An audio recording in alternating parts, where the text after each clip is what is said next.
So before you register your business, there's something CPAs often wish that you knew, and I'm saying this not just as a professional, but someone who's seen the consequences play out in real life, is that forming an LLC or choosing a business structure is important, and I covered that in a separate video. But what often gets skipped are the foundational steps that make your business legally and financially functional. So, quick disclaimer, this video is for educational purposes only and does not constitute legal or tax advice or financial advice. Every business is different, and your specific situation may require tailored guidance from a licensed professional. So, let's start with the EIN, the Employer Identification Number. This is a 9-digit number. It's issued by the IRS. It's essentially like your business's social security number. You need it to open up a business bank account, hire employees, and file your taxes. Even if you're a sole proprietorship with no employees, you'll often need an EIN to work with vendors, apply for licenses, or set up payroll, or to get that bank account. And I highly recommend getting a separate business checking account and a separate credit card to protect yourself from liability issues. You can apply for the EIN through the IRS website, and it is free. But here's a catch: if you make a mistake on the application, correcting it is not always straightforward, and then you're going to have some messy paperwork. I've seen people wait weeks for resolution because they entered the wrong entity type or use something inconsistent. So take your time, do it right, make sure your business name and the structure match what you're going to file with the state. So once you have your EIN, the very next step before you make a next sale is to open a separate checking account and credit card. I can't stress this enough. Mixing your personal and your business funds is one of the fastest way to lose deductions and lose liability. So, and even trigger some audits, which gets really messy and can just be really risky. Even with an LLC, if you've mixed these things, if you don't have a separate checking account, if you haven't separated your business and financial business and personal assets, it's the courts are not going to see them as separate. So, so for example, if your finances are tangled, if they see your client expenses, your business expenses, and your groceries for your family on the same statement, that's a problem. So you want to separate those out. It opens up yourself to a really messy situation. So a dedicated checking account creates that clean paper trail. It shows that you are serious and that you're organized and operating with intent as well. And as if you're ever audited, it's one of the first things that they're going to ask for. Okay. I've seen audits go real horribly when everything's mixed together, and go smoothly when things are separated. And audits are frequent because it's not always that you've done something wrong. Sometimes you're picked out of a hat. Okay. So, it also matters when you apply for a loan. So I've seen people not be able to qualify for a mortgage, even though they do have income, because their finances, their records, their books are such a mess. And so the lender's saying, well, how do I know this is your income? And you've got it all jumbled together. And so then they can't get a home, they can't get a car, because they didn't go and take that extra step to make sure everything was dress and looks nice to the lender. And they can see that you're dedicated, that you're serious, that you're organized, that you're capable. It doesn't mean that you're not capable, but it does show credibility. It does show intelligence. It does show professionalism when you've got that separate checking account. And lenders love that, okay? It proves, it's harder to prove legitimacy when you've got it all mixed together. So when it comes to state registration, this is where things get a little bit more fun. Every state has its own process, but generally you'll need to file articles of organization or a similar document with your Secretary of State. And it's what legally creates your business entity. You'll pay a little bit of a filing fee, can range from $100 to a couple $100, depending on your state.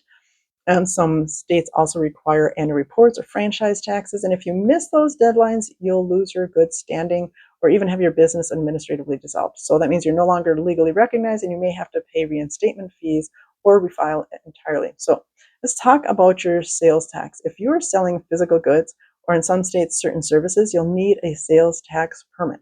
It allows you to collect tax from customers and remit it to the state. You'll register through your state's Department of Revenue, and once you're approved, you'll be assigned a filing frequency: monthly, quarterly, annually. Really depends on your situation.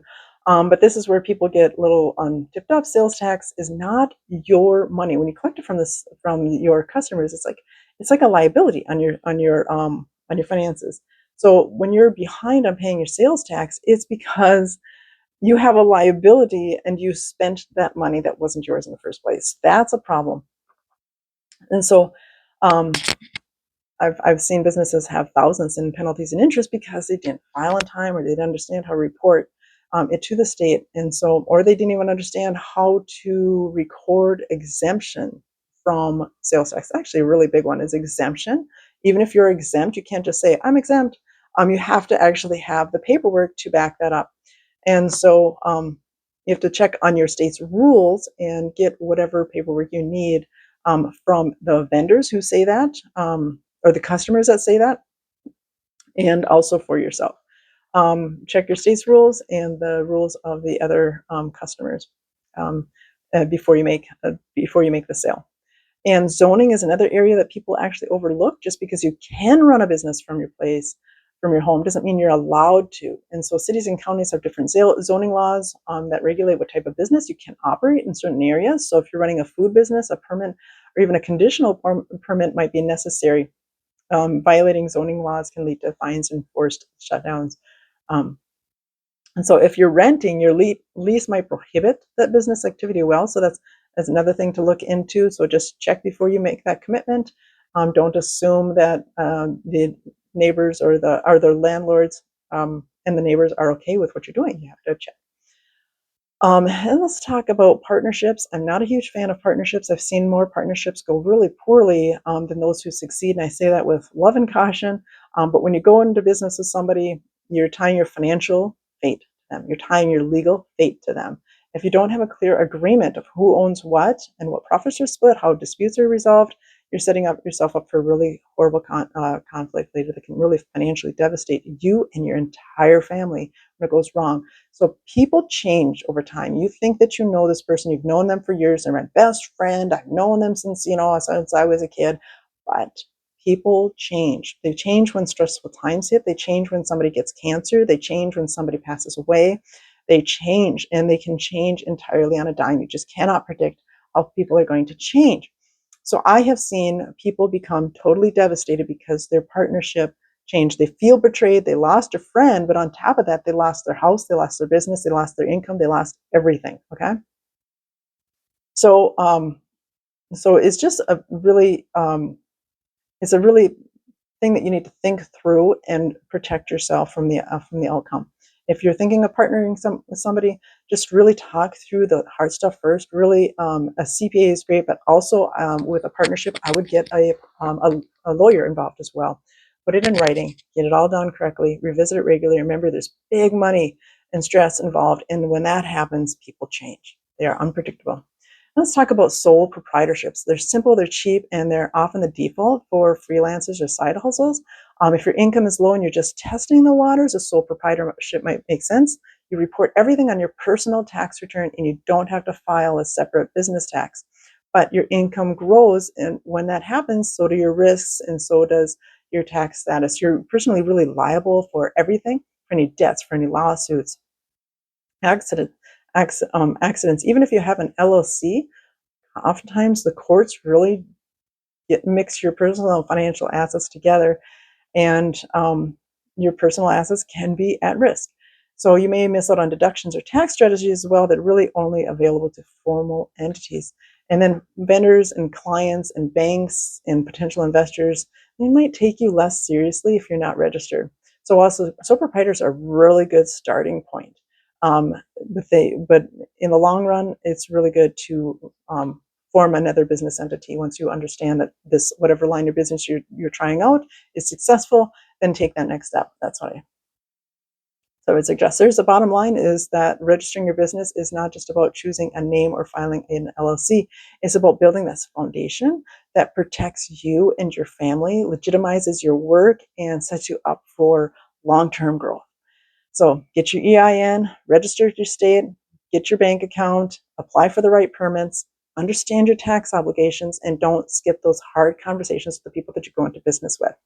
So If you'd like any one-on-one help with this, check the description below. I will include our firm's contact information, and in the future, I'm going to go through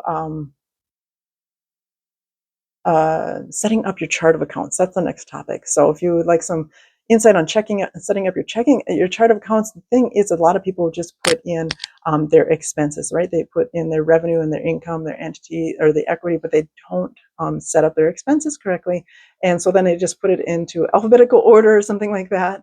And it doesn't really tell you anything. It doesn't really help you plan your business. It doesn't really help you plan for the future. It doesn't help you make effective business decisions when it's formulated that way. Very easily. You can do it. It's just not as easy to really see what's happening in your company. So I will go through that in the next video. So I hope to hear from you soon. Thanks.